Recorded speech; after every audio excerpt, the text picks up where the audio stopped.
how are things, man?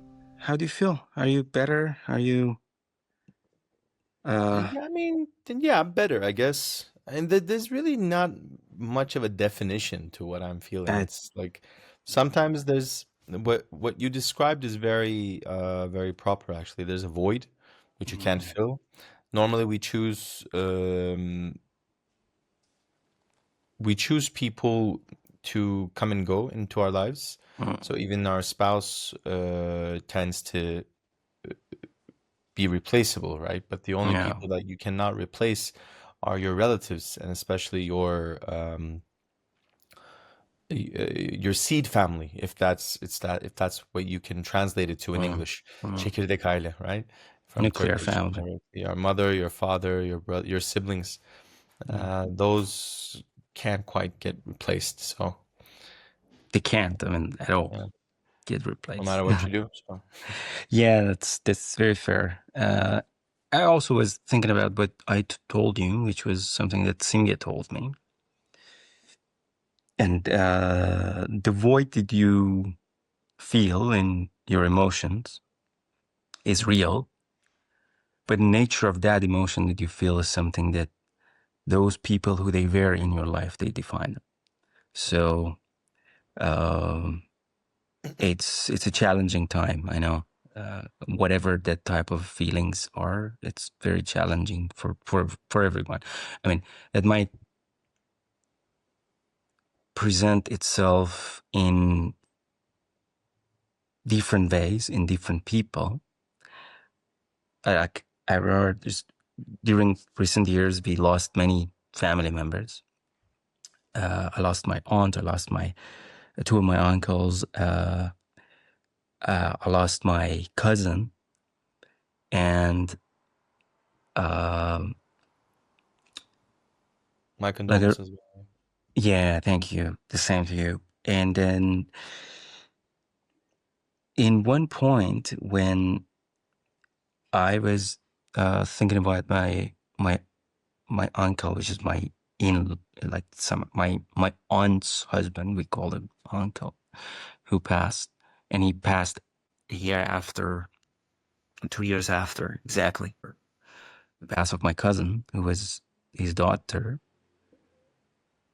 I was like, it's very weird because he he looked all right, um, emotionally. He looked on top of his emotions, but of course, you don't know what's going on down No, in of course not. I people's. mean, So to be fair, we were discussing this today. It's like, there's certain traditions in the Middle East and Turkey, like 7 days, 40 days, you have to yeah, yeah, yeah. mourn, and then like you have to do something special within those days and everything. It's such bullshit. When you think about it, it's like like even in death, people have thought about traditions, how to prove what they're living, what they're doing to other people. It's like, dude, get the fuck away, you know? Yeah. Like, let me mourn the way I mourn. I don't have to cry in front of you. No, I don't have to make dinner parties in front of you. I don't have to invite people. I don't no have way. to Yeah, true, true. like do Absolutely. anything to prove to you what I'm living through. Like I mean, there's nothing to prove. it's ridiculous. Like, yeah, I don't know. Like, No, man. to be fair, there was like some people were, hey man, welcome. Some people were asking me about it, and I'm like, no, I didn't do anything on the seventh day, because the seventh day was just like the sixth day, was just like the first day. He's dead, right? Like it doesn't make a difference. Like I'm just as sad as I was the first day as the seventh day. It doesn't like I don't need a cake. I don't need a dinner. I don't need to like remind myself that it's the seventh day Mm. that it's like bad. I don't know, man. It's just these kind of traditions just piss me off in this case.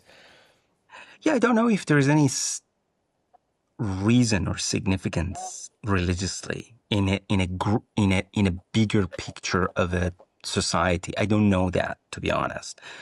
If there is a value to that, I have no idea about this. But I hear you, I understand you. And one of the things that when I was talking about the losses that we had in recent years, I just was thinking about uh, my cousin who came at the time of his father's death, and we were waiting for him to come from Canada, and uh, like it was like the whole process of people mourning was waiting for his arrival. You know, it was like people were waiting, and then he arrived, and he arrived, and I think he, for me, at that time when I saw him, which was a couple of years ago, was the manifestation of what Jordan Peterson says that somebody to be at their father's funeral. Mm, And he came with a smile on his face. He said, because he comes from a very long way after many years, he hadn't seen or visited so many people who now they are present now. And he was the man. He was the whole behavior. He was, I loved it. Of course, he was sad for his father. But the fact that, as you said, he did not have any urge on him to present anything of yeah. rushing emotions to other people. He just shook hands, he kissed people, he hugged people, and the smile was all time on his face. And I was like, that's something to me. That's I know that how I knew him and I know him and I know how sad he was and he most probably still is. But that was very very something to something interesting to see in real life Mm. for me at least. No, I mean, to be fair, sometimes I was smiling, sometimes I was not smiling during this phase, and I think for the first time in my life, I was like not under the burden of like thinking, well, how do I need to act here? Mm, Like, and uh, to be honest, at at at some point, I found it actually quite relieving. I think my relationship with death has also, the biggest fear of all of us is how we're gonna die. What's gonna happen after we die? Like death is a very big taboo for all of us. And after I don't know if there's a specific word in English, but after I bathed him before the ceremony, uh, then I realized how peaceful he was. mm, mm, If that's the proper word to say. Yeah, when you think about it, all the struggles and everything we do in life, you know, everything turns to that end point, and then you rest, basically. It's not so much of a horror story, in my opinion. mm, I don't know. For me, it was a relief. I actually felt him kind of going back into that cycle of all the interconnectedness that we keep talking about. mm, It sounds kind of blissful when you don't look at it that way, when it's just life. But all life and death, all animals and humans, trees and everything, it's all it's all interconnected when you think about it. I mean, I don't know. I just had that feeling deeply. So now I'm just kind of at a point that most of the things that I'm doing just feels senseless right now, mm, meaningless. I'm waiting for that to pass, I guess. mm, To be fair, I'm much more disciplined. I'm much more active than I was before. Now, I'm doing everything like two, three folds, and mm. I've took action on some of the cases in my life, especially on eating, for example, that I haven't taken in a while. But uh, Maybe in general, I guess is it something like it's that you feel you do not see the necessity of overburdening everything with specific meaning at all time? I think it's that. I think it is that. And to be fair, I also looked back at my father's life and how he lived it. He basically lived his entire life for other people, which is a good thing when you think about it. I mean, a deed of service is brilliant, is beautiful. However, he died at a very, very young age, at age 69. Mm. And I don't know, I felt like he didn't get to live life for himself at all. Mm. He had endless diseases all his life. He worked all his life. He was uh, just because of the fact that he felt he needed to serve other people, he wasn't able to create time for himself. And that time for himself was something as simple as spending time with his children, for example, because he Mm. felt the need to provide to them, and he couldn't spend time with us. And after, like recently, a year ago, I remember he spoke to us. He said, like, I wish I spent more time with you guys. I really Mm. don't understand how you kids grew up and how we ended up like this. I don't remember anything. It's just like the life just went by, you know? And for me, for example, I don't know how you guys feel, but I feel like I'm in an endless pursuit of this, whatever we call a financial freedom, like constantly chasing whatever success means. We're constantly chasing this, and I don't know, I it just seems kind of senseless at some point if I'm not gaining any joy out of the life that I'm having, because I'm constantly chasing something that I don't have.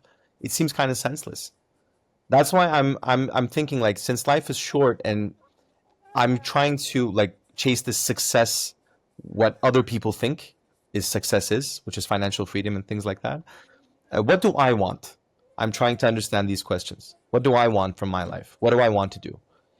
Other than, of course, just being completely selfish and ignorant to everything else in the world. But what do I want I to think in accomplish? that sense, it's all right to be selfish. Or most probably it's necessary to be selfish in that sense. I mean, if you want to know what you want, or maybe it's simpler to know what is that you don't want. If you're not selfish enough to have the talk with yourself and then decide between what you choose to stay with and what you choose to leave behind, I mean, there's no way. You definitely need to be selfish to some extent, and I I think so think too. that's fine. Yeah, Yeah. you cannot keep everybody happy at all time. It's. I mean, I don't know if it's even selfish. I think it's necessary to at least have an eye on yourself at all time. I I agree. don't call it selfish, to be honest. I think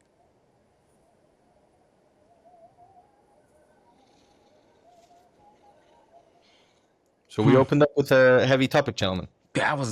that was heavy, and Mhm. yeah, but thank you. I mean, thank you for sharing. Thank you for talking. I appreciate it. I mean, I these was are. actually going to propose at some point that we have perhaps a whole segment to talk about death. But then I thought about Devran's father's passing, and I thought it was too soon, perhaps, to dwell on that as a whole topic. But you're right, Devran. It is a taboo subject. And I mean, I remember when I was a child, when my grandparents were dying, they were dying at home. And so we as kids saw death in front of us. These days, I mean, my kids were not around my dying father or, any of the relatives that were passing. They were, I mean, I think there's an effort to keep them away. And there is generally a tendency people die in the hospitals, people die in, Yeah. I don't know, care facilities. We see death as something distant that is not part of our lives, which is not the reality. It is very much part of our lives. How many times the youngsters these days go to the cemetery? I mean, when I was a kid, I was going to cemetery every year, several times. different places for different relatives. Even now, when I go to Baku, I go to visit my dad's grave. Sometimes I tell my kids to come, but it's almost like not part of what they do. For me, it's like a normal thing to do. Mm. For them, I don't know, maybe when I pass away, they will do the same thing. But we also go and see the grandparents' graves and so on and so forth. But there is an effort to move away from death. And I was reading this book recently. It's an Australian philosopher, Roman Krznaric. I think he's from Balkans originally. And he was saying that every commercial is convincing us that we will always be young and beautiful. And the industry of keeping death away, whether you're talking about cosmetics, beauty industry, Hollywood, where all the characters, all the main characters, protagonists are young and beautiful and strong and this and that. Very rarely you see old people in popular movies. It's just the idea is let's push it away. Because frankly, if you think about the consumerism culture, anybody who thinks about death a little bit understands how fleeting and unnecessary a lot of things are in life. And so if you're an owner of a company, you're not gonna have death as part of your commercial strategy. You're just gonna exclude it as much as possible so people think they'll be here forever and that all these little trinkets that we buy are actually important. And so, but there is value in thinking about death. I mean, memento mori is something we have all spoken about 100 times, but there are other interesting frameworks and philosophies about that. I was diving into it in the last couple of weeks. It's fascinating stuff. So yeah. And I know what you're going through, man. I'm not going to tell you anything that you don't know already. It's not going to get easier in terms of how you feel. You're just going to learn to deal with it better. That's all. You're Of gonna course. place Just like you, everything else. yeah, you're gonna place That's this within the overall framework of your worldview. It'll be a prominent part of it, but it's never gonna not suck. You know, what I realized is in our cultures, death is such a big taboo. Is that when actually we're performing the ritual of the what is janaza in English? Mm-hmm. Funeral. Funeral. The funeral, And yeah, the funeral. It tends to be very quick. It's like uh, this in this hour we're gonna pray and then we're going to bury and then it's done with, you know, and then we move on and then we mourn. But that process of saying farewell and that passing by, that final journey is very very quick like this. We want it to end as soon as possible. Whereas in other cultures, this used to be in ancient times, as far as I can think of right now, from what we've heard and seen, uh, even death is kind of like a ritual, right? Just like any birthday, like wedding, this is a part of life. When you go through, you actually tend to remember the good things that you've lived with these people who've passed on, and you become more appreciative of what you've lived with them, and plus you're more appreciative of you feel more gratitude that you're still alive, right? That that's what we actually do in Azerbaijan. We have the day when we take them to the cemetery. Then we have the third day. Then we have the seventh day. Then every Thursday after that until the 40th day. Then we have a big get together on the 40th day. So it is at least like 5 or 6 days, and I believe it's the same in Iran, or more or less yeah. similar.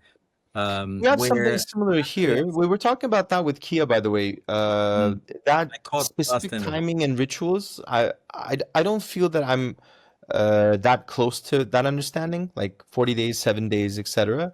But my feeling was that I wanted to spend a little bit more time while the burial took place. Mm, You know, I didn't want to rush away. To be honest, I just wanted to sit there for a while. But mm. I felt the need that everyone was leaving, and I needed to be part of that convoy.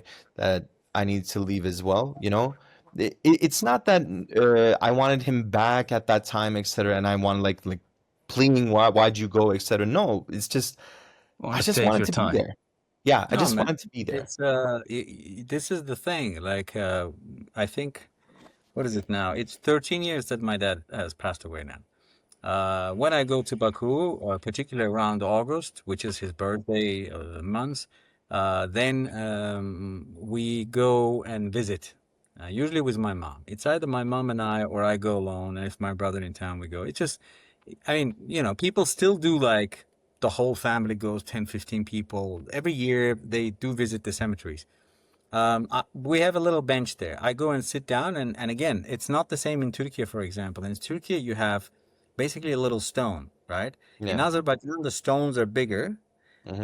and usually you have these days a photo engraved, photo basically carved into Hmm. this. So when you sit in front of it, I mean, the placement of eyes and everything, it gives you the impression that you're looking at the person. And Mm. I go and sit and chat with them. I mean, any passerby will think, who's this idiot talking to himself? But Mm. I'm literally, all I do is it's like my therapy session. I sit there and I tell him some updates about my life. This is what happened. Mm. You would love this. I wish you could visit me in this location, or I finally got to see this, and it's just every time I do that, I leave the cemetery and I have a big smile on my face, like I actually had a Mm. conversation with him. Hmm. Like we still do that, but for example, when I went to a cemetery in Turkey, and I don't even know why I went or when that was, it strikes me that when you have that image in front of you, it's a bit easier to kind of visualize that you're actually having. Hmm. Whereas here, you really have to use a lot more of your visualization to get into that mood. So that I thought was interesting, and it's different from, like you said, from one culture to another. I mean, we have some graves that are ridiculous in a sense that they're like massive, Mm. fancy, almost like building type of things. You're like, what are you doing? Like, probably compensating for how little you took care of your parents while they were alive by Perhaps. building a mausoleum or something. Yeah. But this is I find it an interesting difference even between our cultures, which are supposed to be Hmm. in the West. I mean, completely different ball game. For example, in Middle East, there is also some similarities, but there are also parts of Middle East where you don't even know where the person is buried. You kind of Mm. have the sense of it's like somewhere here, Mm. and deal with it like that. So that's also it's different. But when I don't know if you remember, I actually wrote a whole article about my dad's passing. And one thing there, I remember being a zombie for a few, like I think like first 3 or 4 days, I couldn't understand what was going on because he was a bigger than life personality. I think your dad was too. And just imagining our family's life without him was like, how? That doesn't, it's not, it's nothing you've ever seen or imagined. Mm. And so I was standing on a balcony, just absorbed in my own thoughts. And then my dad's cousin comes, stands next to me, and he says, "Do you see all that?" I'm like, "What are you talking about?" And he just points at. We were on the seventh floor. He points at just everything under us. Regular people going about their business. He's saying the world goes on without him, which for us was like, the whole thing is supposed to stop. Like Mm. everybody should be Yeah. as confused as we are. But and that kind of snapped me out of it, and I started more or less recovering. But it really is how that's what it is. I mean, the world will go on no matter who you are, no matter how important you are. And yeah, you just again you like place that into your framework of thinking and move on. And everything, maybe it gets dull a little later, pain and misery that you feel, but it's never going to disappear. Mm. But what we do now when we get together as a big extended family, we always remember funny stories about him. Mm. I mean, every time we get together and we talk about my dad, we crack up laughing because we have so many stories about him and everybody Mm. remembers the story. And sometimes same story is said every year, but Mm. we don't care. It's a hilarious story and everybody cracks up laughing. You would think we're hearing this story for the first time, but no, we know all the stories, but it's still how we basically celebrate his life. And we do the same with other kind of notable members of our families that are close to us. But you said it precisely. I mean, that's how we should do it. We should. That's how we remember them, right? You just remember those episodes. Like I remember taking my dad's body down the stairs I because know this story.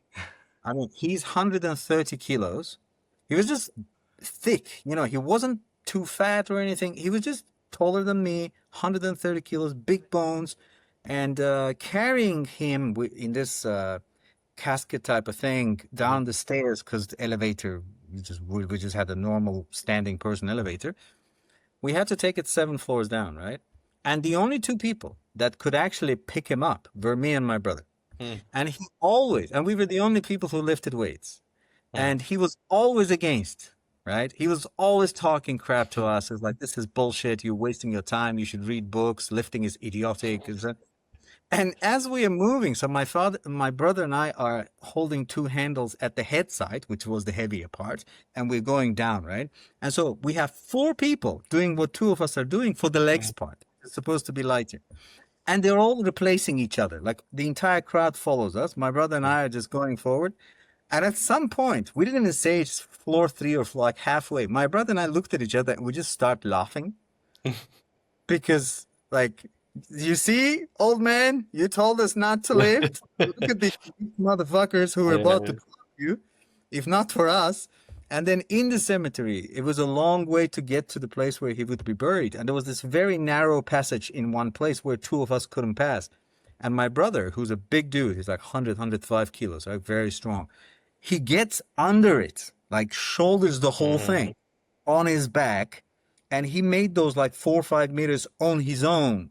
And people are like, oh, we're helping. I'm like, yeah, your fingers are touching it. You're not really helping. Get the fuck out. So he literally just moved forward. And I'm like, if this guy wasn't squatting 200 kilos, there's no, like, we would have to bring workers or something to like figure it out. And when, we're standing there with my brother as he's being lowered into the grave and we're looking at each other, we're like, it's hilarious, right? I mean, this whole thing is tragic, but it's also comical how, like, all the details of how the whole process happened.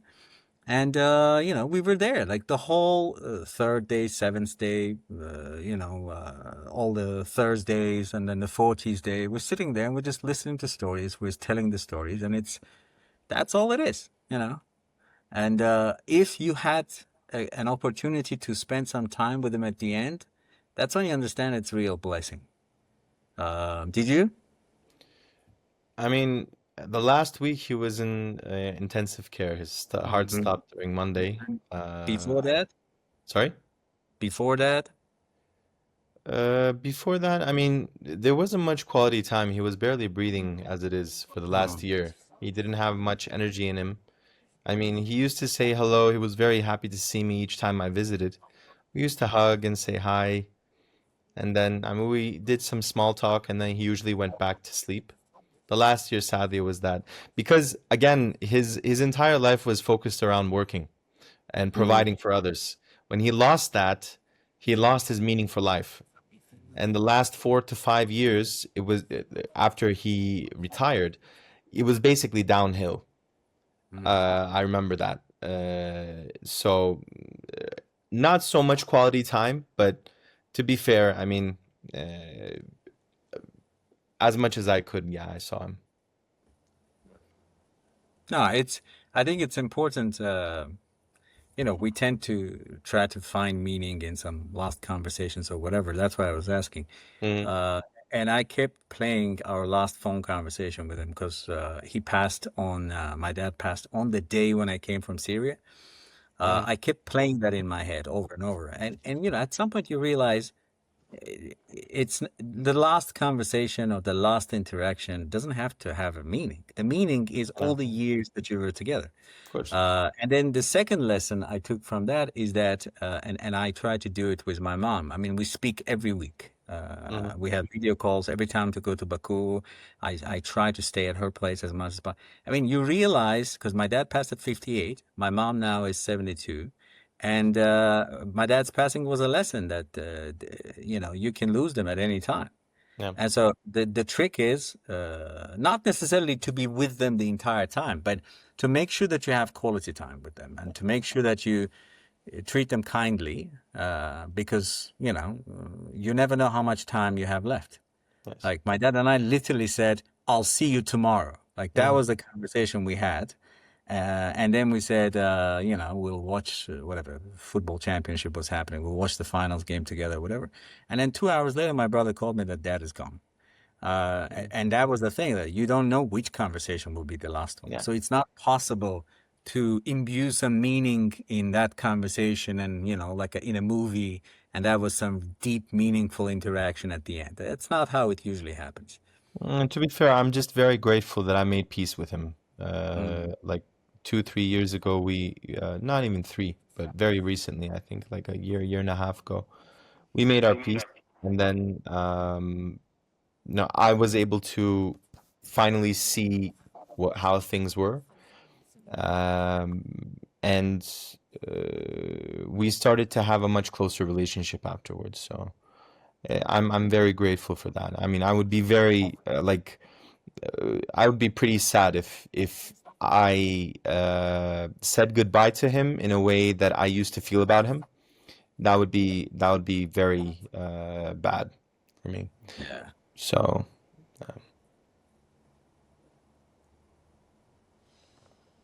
thankfully, yeah. Yeah, I have a smile on my face. Like I'm thinking about my dad, Mm. and I think this is. I mean, I've basically trained myself to have this. It happens naturally by now. Like I just think about all the fun instances that we had. Mm. The person that we thought was the scariest creature in the universe, and we had all kinds of hilarious moments with him, and the stories are popping out into my head. I don't want to clog our podcast, Mm. but maybe some other time. I have difficulty remembering good stories right now, but I'm pretty sure it'll come by eventually. Yeah, it will. It will come. All right, Kia Bay, what are we doing? Guide us, please. We have. That We're is, doing actually what we're doing. I mean, By the as I way, said, let me say that we have an exceptionally rare guest with us tonight. Someone that we have previously unsuccessfully tried to get on board. And today, Shape, I am very happy to see you on our podcast. Thank you for finding time for us. Thank you very much. welcome. but to be accurate, because I love numbers. Let me say this. Last time that we actually, four of us, were on a podcast online, you're going to be shocked that it was 24th of November 2024. Really? Yes. And Not never Chappelle. after that. Hmm. We had an in-person podcast, all four of us with Dennis in March in Turkey, but never four of us on a podcast since November 2024 All right, online. let's just make sure nobody has to die so that this happens again. Okay? Lost my chance last year. Y'all better keep safe. I mean, but I guess I'm the closest one because I'm going back to Iran. You never know what will happen. Hey, man. Like the other day, I By was the way, wearing so a you green pants and a green type t-shirt, like hockey kind of camouflage color. And then somebody asked me, "What's up with these colors?" I'm like, "Hey, look at me. I might as well be an Iranian nuclear scientist. You should be careful." Look like one. Yeah. Exactly. I mean, from the look, you are qualified. I mean, at least. I think all of us are. I'm like, I'm a lawyer. I swear, not. a nuclear Look at the physicist. bun. Oh, come on. To be honest, if you want to narrow it down to its science, I mean, I studied polymer science and technology, so I can be actually qualified to that. And I'm Iranian, so that's terrible. I think I'm farthest from being a threat because Devon studied Russian, and Elmar is already a spy. Kia has studied. I'm the safest guy around when it comes to this. I'm harmless. That's what a spy would say. Yeah, I agree. I mean, spy would also tell the taxi driver where they're going exactly, just to lose track. You know, You remember kind of Kia get a spy. about how he was greeted in Egypt? Are you here on mission? Oh, And I was yes. laughing, man. I'm like, you should have told him something like, you need to delete me from your database right now. I'm I was not. never here. So for this Or one, don't, or something like this, kid. Don't touch my luggage. There's very sensitive stuff oh, dude, inside. Man, I lost the chance. I wanted to see if, as a UN personnel, I could go through the diplomatic path. I never tried it. you can. Yeah, you I can. can't. So maybe next time, if I am ever working with that, But then you, again, I will. there's not much there though. I You once never know. was You know crossing the what border. has been found in my stuff, so you never know. Shab, I'm once traveling from Baku to Sudan, and I had a day in Dubai on the way. So I decided to buy a digital piano. I found a place which was selling it. So I went there, I bought it, and then they're last minute telling me, oh, by the way, we don't have a stand for it. So it was basically a piano without legs. So for a year, I put it on 2 chairs in my room in Sudan. But that wasn't, I mean, the whole thing was in a long kind of a box. And so I thought, rather than dealing with shipping of it, I'm just going to give it as a luggage and then I'll just carry it. So at the Sudanese airport, I pick up my luggage, which was a suitcase, and this long, big box, Cargo. which I put on the shoulder, and I'm Like, carrying it. Like And a bazooka. the guy is like, what is that? I swear to God, I was itching to say bazooka. And then I was like, what would happen if I said a grenade launcher? Like, really, what would they do? The guy's Nothing good. there's a picture of a piano on the box. Clearly, he doesn't understand what it is. So I was just like, no, not. I really want to do it. Not gonna do it. And I didn't realize that, but I already had typhoid. So on the plane, I start sweating. So I'm standing in front of him with this bazooka looking thing, and I'm fucking sweating. I look like the most dodgy, suspicious character with a UN passport, a foreigner, and this, and I'm sweating. And the guy was like, You're I like need you- to inside that thing. Elmar's like, you think this is the weapon? I am the weapon. Not I am yet. a bioweapon. Not well, yes, exactly. But then, you know, in that country, apparently it was the most regular disease. So anyway, yes. Sorry, had- yes, a detour. with the funny things or objects that we carry when we travel to other countries, one of the funny things that I carried to Egypt was the cleaning robot that I brought it from Turkey to here. And then in the airport, they asked me about it. They stopped me. They opened my luggage, took it out. And the question that the guy asked about it was phenomenal. Your It wife was- doesn't clean? No. It was, is it for personal use? I was like, no, I brought it here to clean your country with it. Jesus. Please tell me you didn't actually say that. I didn't, but I Okay. would like to. Wanted to. Knowing you, I wasn't sure. Yeah. It's good that But you did anyways, so for this one, as I said, the agenda is not rigid at all because I really wanted to bring four of us together again and have a chat. I really missed that. But at the same time, we could celebrate 4th of July. No, I mean the end of the.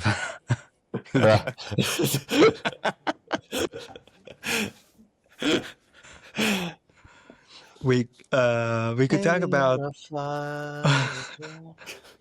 glow. We could talk about the first 2 quarters of the year that they were gone. First half. Second quarter for me was interesting when today I decided to look back on it and how it went and what I did.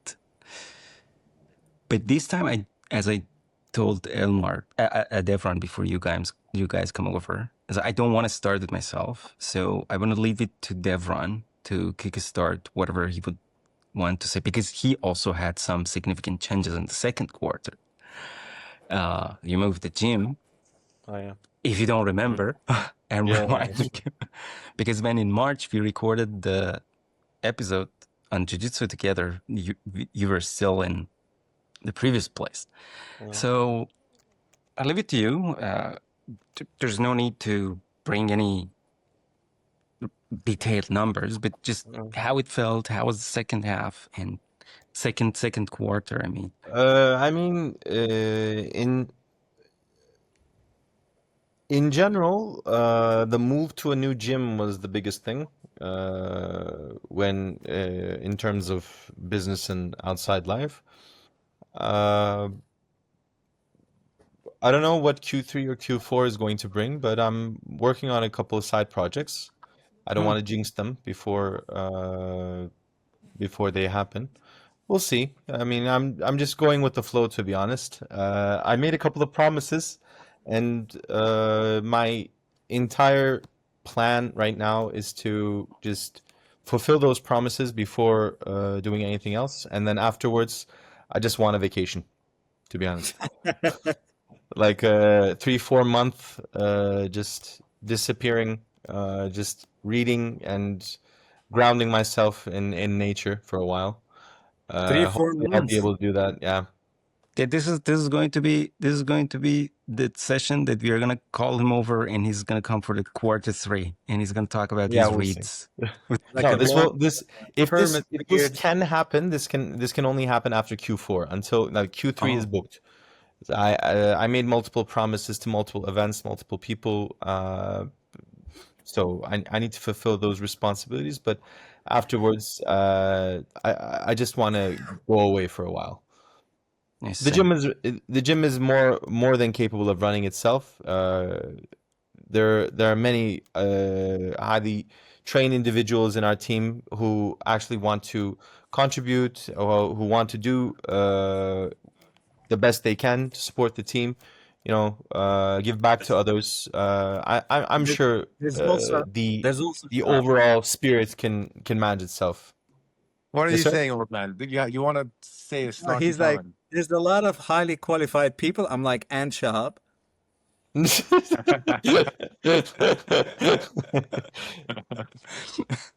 I knew what was coming, but I couldn't stop myself from receiving it. Actually, on what Devran was saying, guys, there is a place in Bolu that I went to a couple times, and it's a place in the forest with little houses. And I did a vacation there once where all we did was just sit and read books. And it was snow everywhere. Nerd. Just snow everywhere. Nice food that they make there. Just tea and cats and dogs and little water flowing and stuff. And it's very green and it was very relaxing. And I get 3 days there was very refreshing. I actually thought that what we could do at some point, maybe 4 of us, is go there together and just hang for a weekend. Now, obviously, I'm in Gaziantep. Kia is in Egypt. Shahab, we will see. Shahab is stateless at the moment. Shahab is Shahab is hovering over life. exactly. He's hovering. So, but keep this idea in mind. So if it just so happens that that's because Kia and I obviously have a very strong bonds to Turkey, and Shahab too, and so one way or another there will be, I'm sure, time when we will all 4 of us be in Ankara, and Bolu is just a couple-hour drive. So if it is ever possible, then I think that would be amazing, and it's actually great in summer. I've been there in summer. I've been there in winter.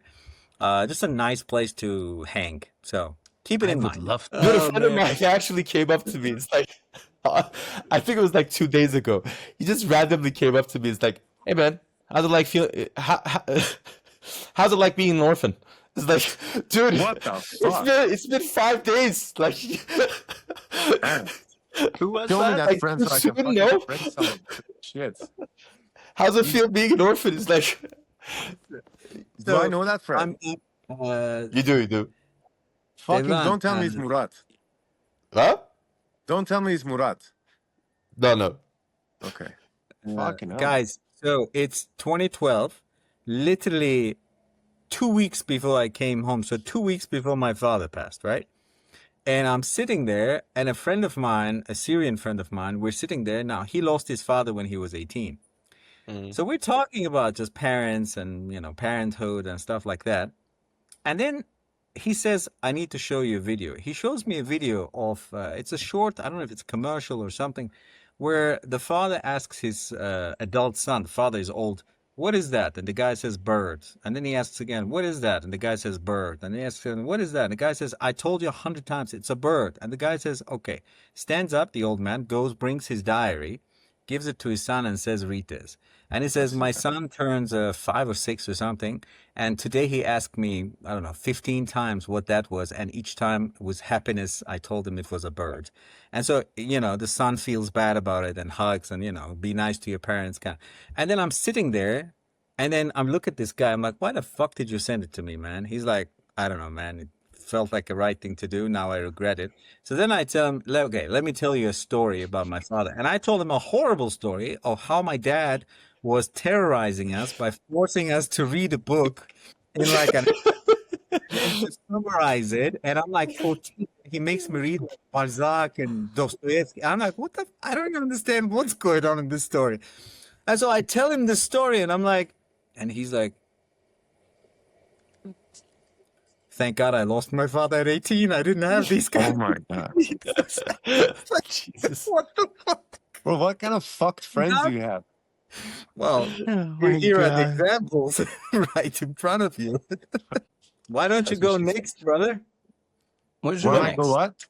What? Go next. So knowing me, you should know that by now. I forgot what the question was.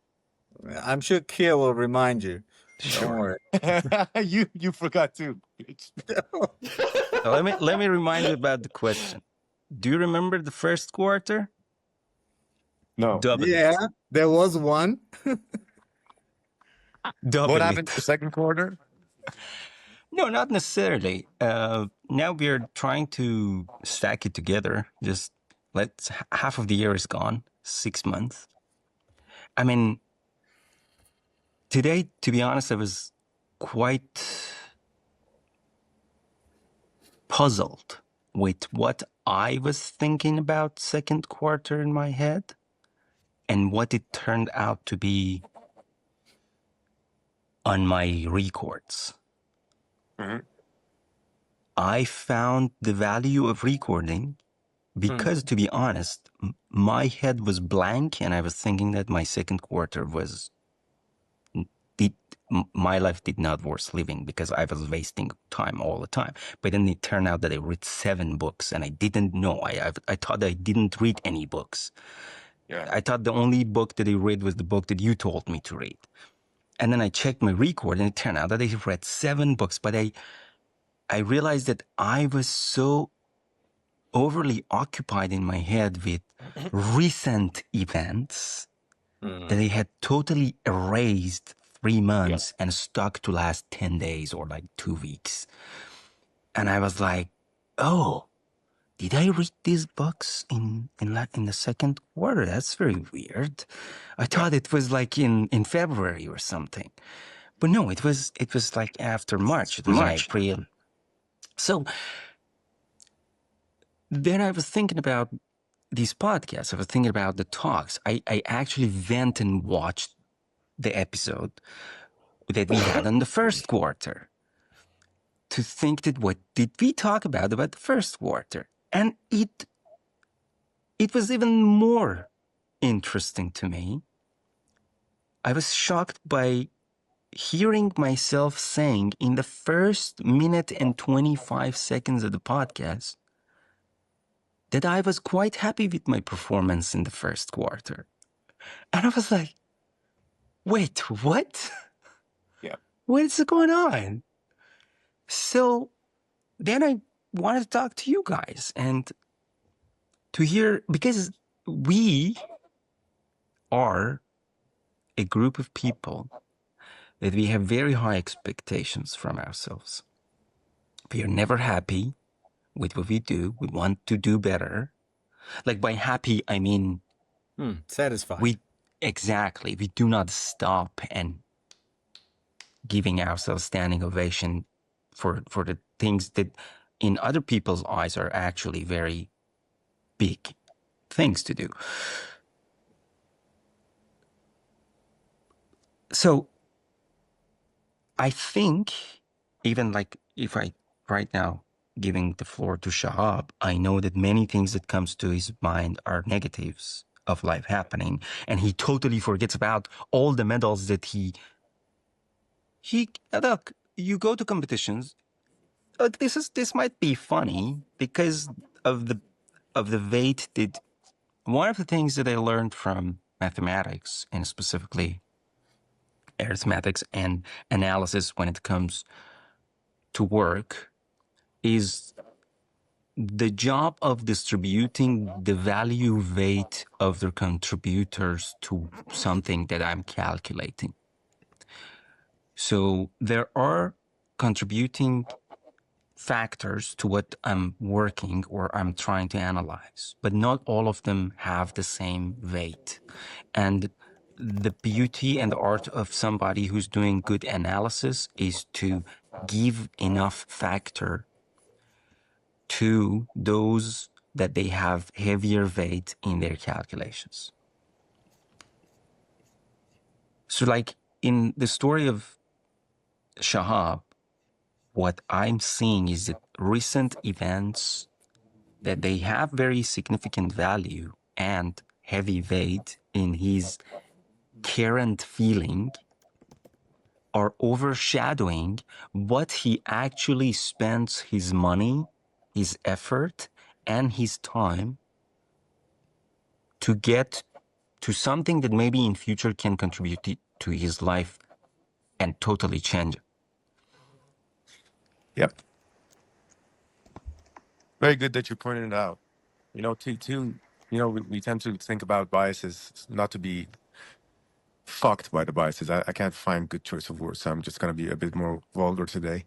So recency bias and negativity bias, right? And I think the value of this group is that we help each other not get fucked by the biases. And I am one of those people who gets fucked daily by these biases. And to give devil its due, I mean, I always say this about Elmar, although I really hate complimenting him because he's a dickhead. But one of the things that one of the things that was awesome when Elmar was around is like I would go and I would see that he's recording shit, and then I was like, oh shit, I need to record shit too. And I would have his Excel sheet and I would record the stuff that I'm doing. Yeah, you said you read 7 books today, this year. I don't remember how many books I've read. And exactly in my mind, I'm like, well, I haven't done any books this year. So I used to be able to say, I read 24 books a year. And I think I'm keeping the same pace because that's like, I do read.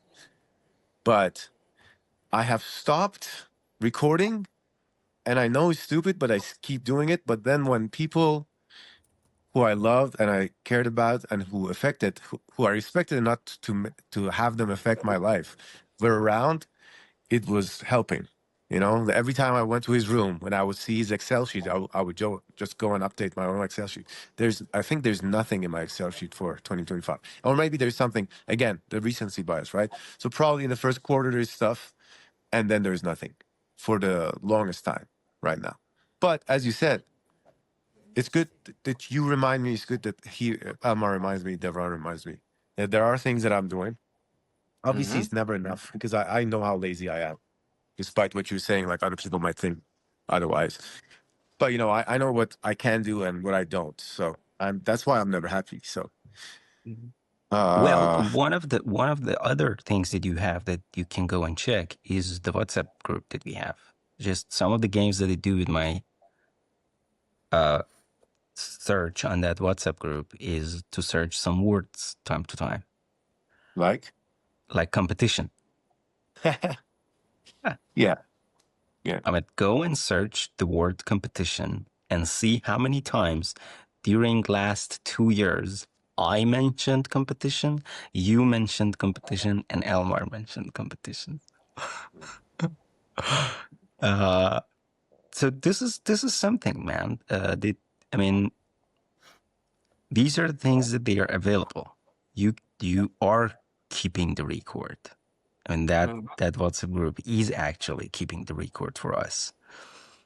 I mean, each time. I mean, even also other WhatsApp groups like the Melivor's WhatsApp group, because you also share a lot of your achievements in terms of sport on that group. I mean, I'm sure you do not think about competition courses that you had during the second quarter. You're not thinking about the competitions that you attended, the medals that you won. You don't think about your achievements. You just think about losses when it comes to, which I don't think that, I mean, yes, they are losses. They cause negative effects, specifically financially when it comes to work in your life. But you are ignoring the gains also.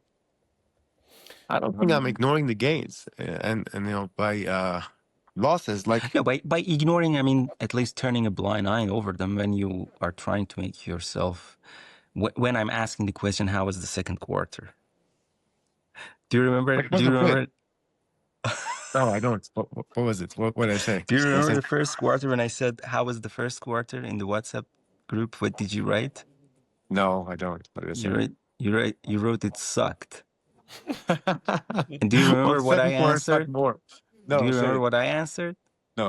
I said, keep it for the second quarter. Well, yeah. Can I That is jump in true. real quick, gentlemen? Something just came to mind. I want to ask Elmar, when you were our age, or when you were even younger, before you were, while you were building your career, and you had much less than what you had right now, uh, how Not did my you? age, Elmar, because when you were my age, you were in Ankara dealing with RST. I mean, think about your first mission. First, think about your first deployment, and way back when you were in university and things like that. So, when you had much less than what you have right now, and you tried to build a career in your life in accordance to what you had constructed in your mind, what was proper thing to do. What was your mindset? Because for me, when I look at you, I don't feel that your sense of stillness and calmness and approach to the things come from your success or from your progress. It's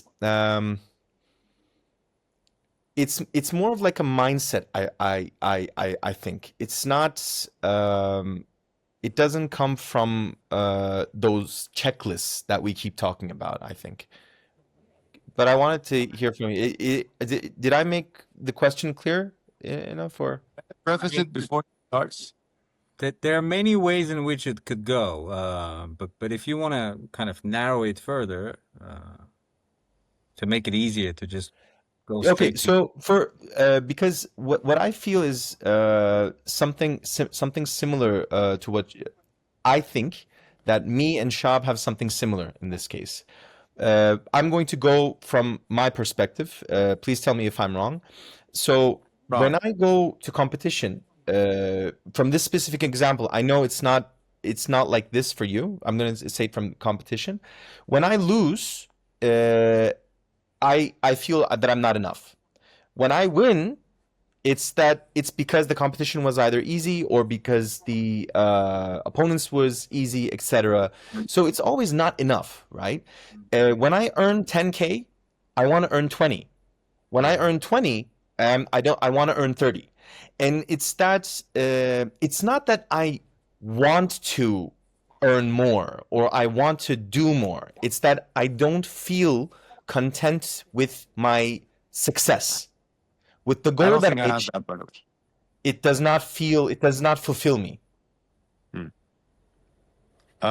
Because you said, correct me if I'm wrong. I don't think I have that. When I lose, and I know I lost because it was a technical advantage, etc. I'm like, I was worse than this guy, and it's a good thing that I lost. Like this happened exactly in Georgia. I got heel hooked, and I lost my virginity in competition by submission. And I'm like, I was not sad at all. I'm like, this guy was better than me, and he caught me with a good, well set trap. So because he went for an upper body, lower body dilemma, and like I remember when I was defending the upper body threat, I was like, huh, so easy. But then it was me being duped. So, and then he went for the heel hook. So I was like, I was not sad at all. I was like, this guy was better than me, and he was the head of a academy. So I think I am harsh enough with myself, but not unkind, if you will. So I'm like, that's why whatever shit Elmar says to me doesn't hurt me at all, because I've said the actual shit to myself, and I'm like, I know what's what, right? So if he says something that is not true, I'm like, okay, fuck you. You know, I told this So to you my do daughter. have an image. So you do have an image of your life that you can imagine you being happy. So like you earn this much, you have this much, you have these people in your life, you're doing this job, and you will be completely fulfilled with it. Do you I'll have tell that you. image? I'll tell you what I Yeah. need to be happy, and I that's why I wanted to preface Elmar's answer. So everybody has a goal, right? I don't know what anybody else's is. Mine is to be able to an extent take care of my people, right? Like for example, when my mom was deported to Georgia, I was barely able to take care of her. I want more power than that, right? So that's why I put in effort. That's why I do whatever I do. So that would be enough for me. So now I don't need to just go to you know the peaks of success. Like I don't need to have billions. I don't need to have even millions. But what I was saying, uh, what was the ceiling of income that stopped increases in happiness, Elmar? You know, we talked 10K. about this. 100K a year Yeah. somewhere. So 10K a so month. Yeah, somewhere yeah, around there. 10K a month, right? So you'll take care of basics, and you can take care of people if you want. You don't need to live luxuriously, which I really don't need to. Like I can fast. I can you know I cannot eat, although I love eating, but I can also not eat. As long as the people I care about are fine, and I have a meaning that I'm striving towards, I'm fine. So when I lose, I'm like, okay, it sucked. I mean, it's by no means am I happy or something. It sucks. Like losing sucks so bad, but winning just feels so much good that you keep competing. So, and when I win, again, I assess it. If it was a bullshit match, I'm like, this was a bullshit match. I was too good for this. Maybe I should pick better competition. But when I win matches like the one we went to in Serbia when I was a white belt, and it was like really at I was at the edge of performance, and it was like really hard. The thrill you get after that is what I live for. I love that feeling. So I try to put myself there. And it's like as long as I keep improving, I'm fine. So I think for Elmar also, the question you asked, and I'm prefacing, is at a point he earned enough that he could take care of the basic problems of life. But I don't think by any means he was fine, because like he made a lot of sacrifices, as he will probably say, when he was building his career, like barely being there when Aslan was born. We were just talking about it the other day, if you I'm not. remember. I'm not asking how many sacrifices he made or not. I'm asking how content he was with his life, how kind he was with himself, or how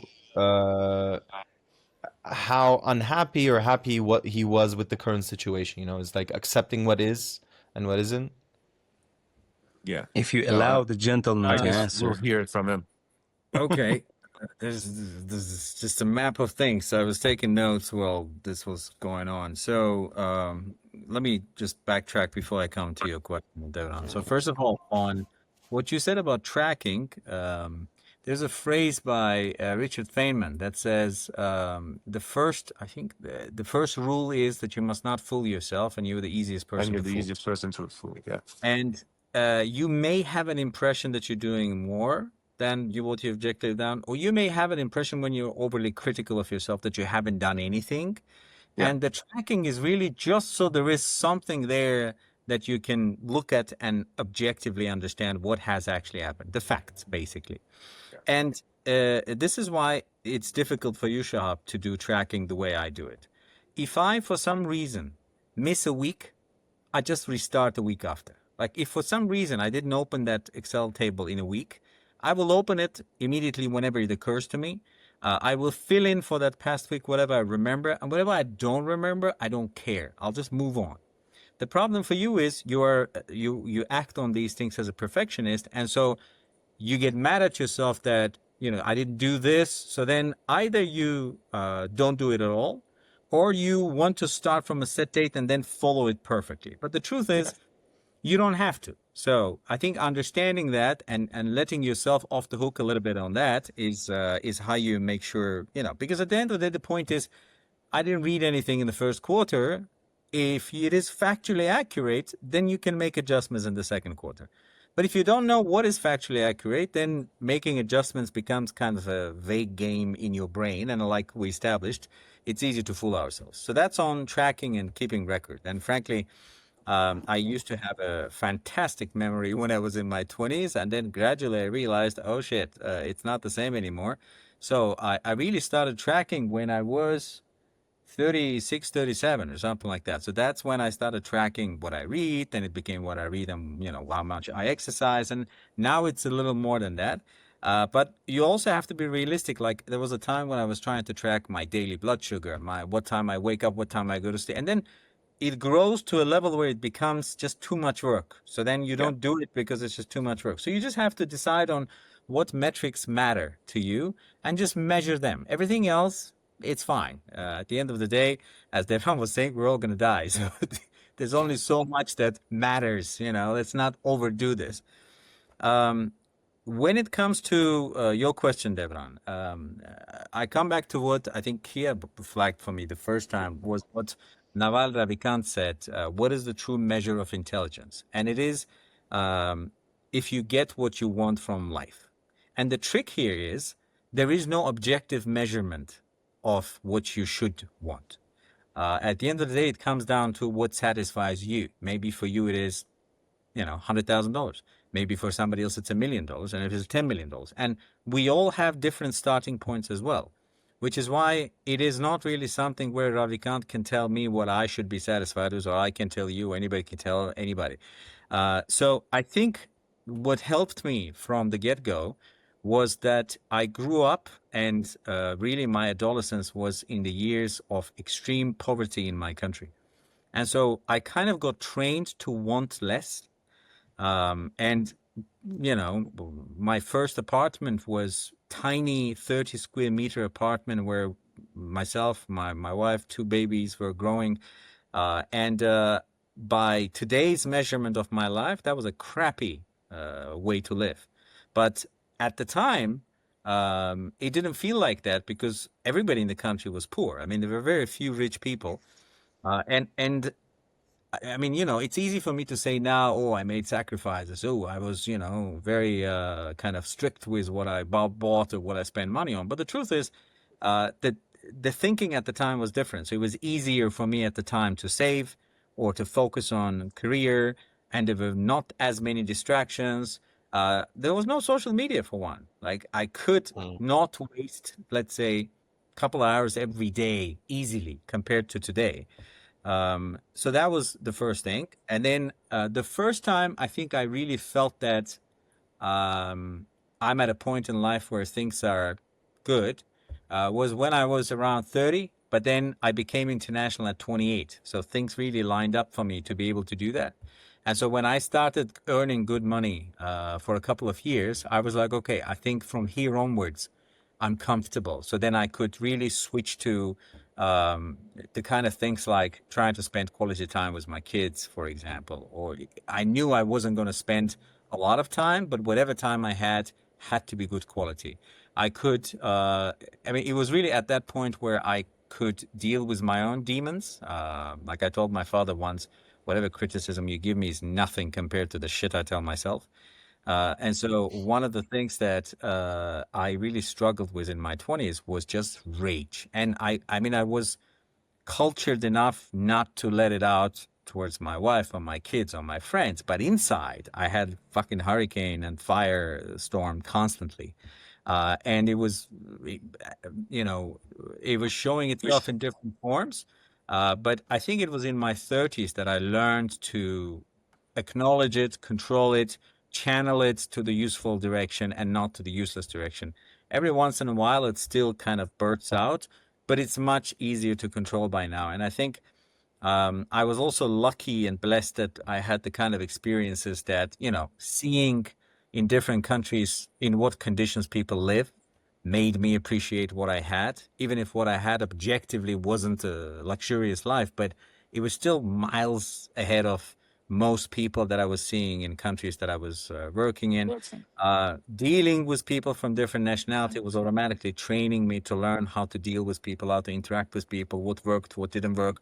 And those lessons were actually what helped me elevate. It kind of was directing me towards, okay, I need to read about whatever, leadership and management and understand how people do things, or I need to read about this, or I need to study that. And I think, honestly, it's a different kind of, that it was almost like life was nudging me one way or another. But then every time I was kind of pushed in one direction, I would do extra work and research to, sufficiently prepare me to whatever that circumstance was throwing at me.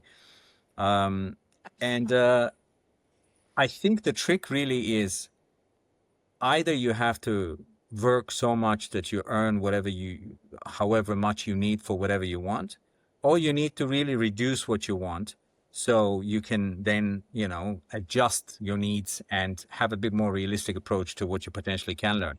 I mean, if what you want is a yacht, by all means, become a millionaire if you can, and good luck. And I applaud anybody who does that. But if what you're really, really looking for is having a home, a job with a steady income, an activity that you love, even if it doesn't make you a millionaire, but it gives you enough money to have a comfortable life, fine. At the end of the day, that's why the question of Navikant is, are you getting what you want from life? So some of us might be, I want to be a competitor and really win this and win that, right?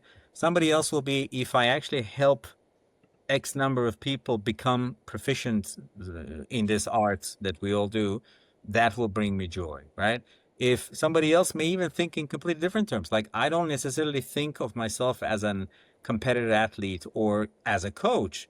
I'm thinking that at some point in my life, if I have the financial means to create conditions in which someone else who's better qualified than me to be a coach and some other people better qualified than me to be athletes, if I can provide conditions for that, that would make me happy, right? So, I mean, it works differently for all of us.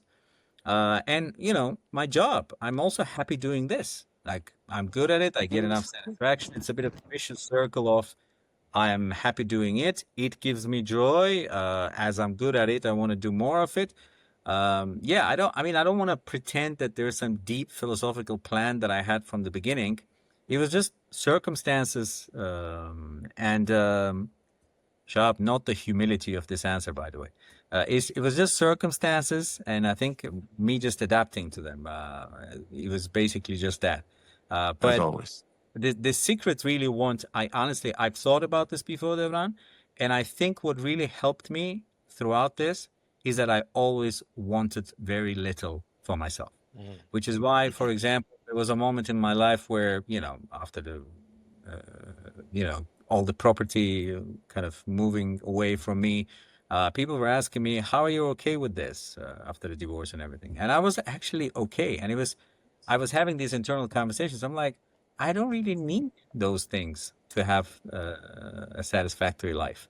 And today, what I need is, I'm driving a little car in Turkey. Some people are asking me, why don't you buy a BMW? I just laugh. I'm like, because it doesn't mean anything. What means something to me is the interactions with people I care about, is certain principles that I want to live by, is the impact I want to make, whether it is by being at work, in a jiu-jitsu community, as a person who writes online, or in a one-to-one conversation with somebody I can be useful for, whatever. However we can impact people and things, and that's it, really. I was telling Alparslan, I was like, at this point in my life, I'm satisfied, and I just want to grab popcorn and sit and watch how their lives will unfold. Like I'm happy just doing that.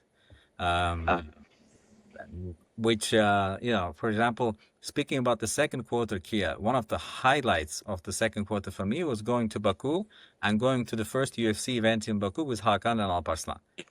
And I mean, it was a blast, you know. I mean, we could barely see the octagon, but that wasn't the point. The point was to share that experience with them. And it was, I'll never forget it. It was amazing. And it was like a cross kind of, it was a crossroads of the activity that I enjoy. UFC one, I've watched all the UFC since then. I'm a big fan of MMA and obviously martial arts, but also to be able to do it with my boys, that was fantastic. And so I live for these kind of things, like our trip to Serbia, for example. I don't care what I won or what I didn't win, but the fact that we did it together is one of the fantastic memories that I have. Which is why, by the way, earlier I was proposing Bolu, because I'm sure when we're there, four of us.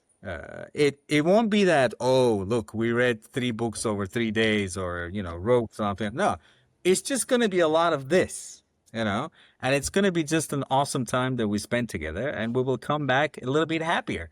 Yep. Yeah, I mean, 3 of us happier, Shahab a little more miserable, but that's just the deal that we have among us. I I'm think that. glad we kind of think alike because randomly I was thinking the other day which one of my medals is the most valuable for me, and it was the bronze medal from Serbia.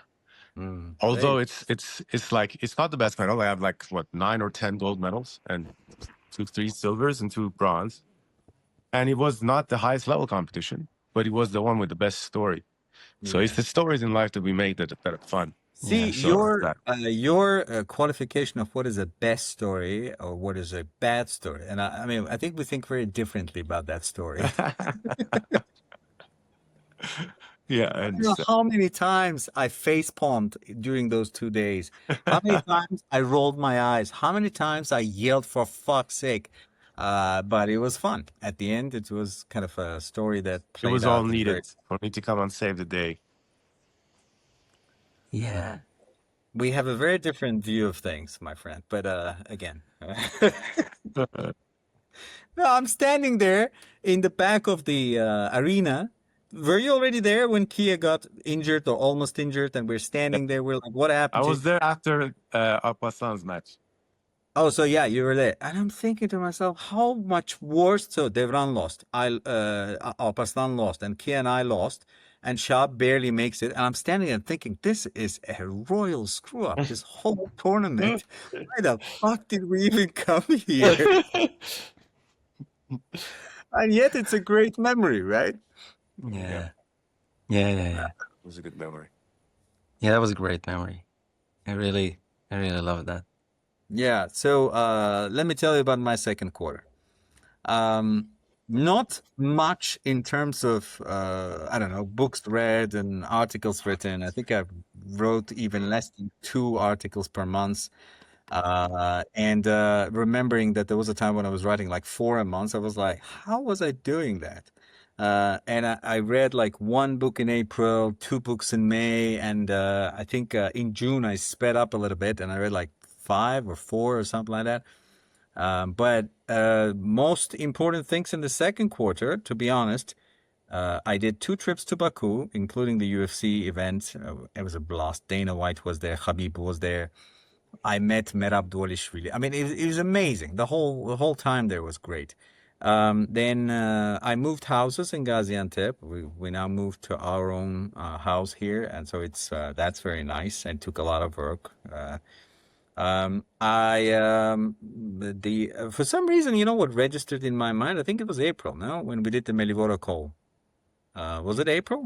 I think it was April, yeah. Right. Yeah. I had so much fun there. Like, I don't What was think fun? the guys from Melivora who are in Ankara now appreciate it as much as I do, because every time I'm in Ankara, I'm like, I get like so many people I could spar with who actually know what they're doing. And like that whole day for me, I was running around. It's like, you don't go. I want to spar with you. And then you don't go. And that day was fun. So that was an event that I remembered. Then, other than that, it was quite chill and peaceful, and I did less actually. I mean, I slept better.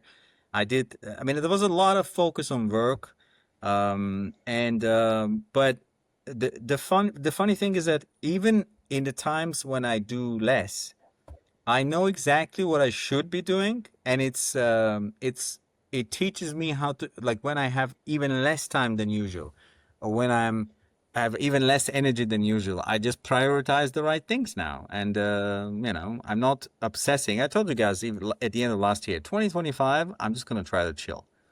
And so whether it's reading or writing or doing whatever, I don't have any strict targets. And even without strict targets, I'm still going to do a lot. But, you know, so this is my second quarter. A lot of relaxing, some important milestones. And then the third quarter is going to be very different. So we'll see. Yeah. I think once I heard it from Chris Williamson, something around the line that the most handsome men are the ones who they are doing shit and they are feeling comfortable in their skin while they're doing it. So it's important, man. It's important to know what Yeah. you're doing and what is your priority. I feel comfortable, I have to say. I am comfortable in my own skin. Like, Yeah. in the, I've told you the story. In UNHCR, when I started, I was 20. And I think 2.5 years in, when I finally got a staff member contract, I told one of my colleagues that watch me become a senior protection officer. And at the time, senior protection officer was for me the pinnacle of what a national staff could strive to achieve. I didn't even think it was real, but I needed a target of some sort that was kind of tangible. And then I remember distinctly that one of my colleagues actually laughed when I said that. And I thought to myself, you watch me, bitch. You'll see. And so years later, when I finally became a senior protection officer in 2013, I was like, that's it. I'm done. Like anything after this is a bonus. So I was very relaxed about remaining a P4, taking up different assignments. I was happy that I had, assignments that were interesting to me. And now that I'm even a higher grade than that, this was an extra. I didn't like stress about it too much. I had some tingles of ego, kind of, why are you, what, this person is at this grade now, and why not you? But I was always able to kind of suppress those because it's okay. I'm way ahead of what I planned initially in life or what I thought I would get. And it's the same, for example, with jiu-jitsu, where when I started, I thought I'll get a blue belt, and that's like the peak of what I might say. So after purple, it was everything after that was like a bonus. So it's now that striving, both at work and at my hobbies, is about really getting better. It's not about hitting some, I don't want to say artificial, but like it's not externally noticeable marks of performance. It's what I want in terms of proficiency and skill. And that's it. And I think that's a happy place to be in when you're just objectively trying to get better. And by the way, that's also getting better as a son or as a father or as a partner. It's all the same thing. And so it all adds up to that. I believe that this is a more of an accurate answer to your question, Devron, than a broader range of an answer, because having a very precise goal and staying persistent and accurate for a long time to get there, which after that makes everything feel like a bonus, is not something very common that everybody has in their lives, or they have the luxury to achieve at least. Perhaps. I That's was very just interesting. summarizing into Obsidian a book called Procrastination. A great book. Know the Very book. I wrote it. well. You wrote the You first. are it. You wrote. You wrote the first third of the book where it says why people procrastinate. Then there's a second part about what You to didn't do say the about it. subtitle of the book, Procrastination, a tribute to Shahab.